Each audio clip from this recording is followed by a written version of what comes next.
Michael Douglas and Catherine Zeta-Jones' son Dylan made a remarkable revelation during an appearance on MSNBC's Morning Joe program this week, revealing how his school went into lockdown during the 2012 Sandy Hook shooting.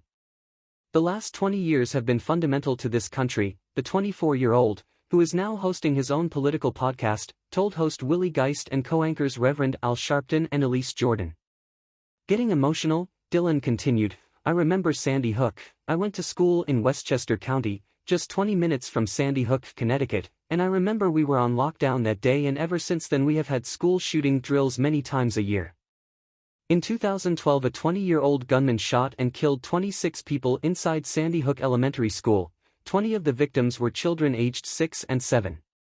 Dylan and his sister Karis were raised in Irvington, Westchester County, by their parents, who chose to buy an 8-acre property after downsizing from their 15,000-square-foot mansion in nearby Bedford. Dylan, born in 2000, went on to share that Gen Z's lives have been defined by so much chaos, but that they also have been living through transformative moments, including the election of President Barack Obama, the campaign of Hillary Clinton, and Kamala Harris' 2024 campaign.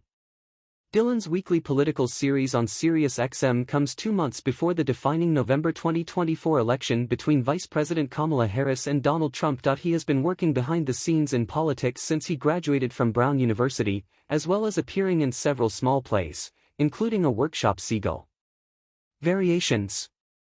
The podcast, however, will see Dylan focus on topics that will be driving young voters to the polls in this year's election, including some of the defining issues of his generation, such as reproductive rights, climate change, gun control, and much more.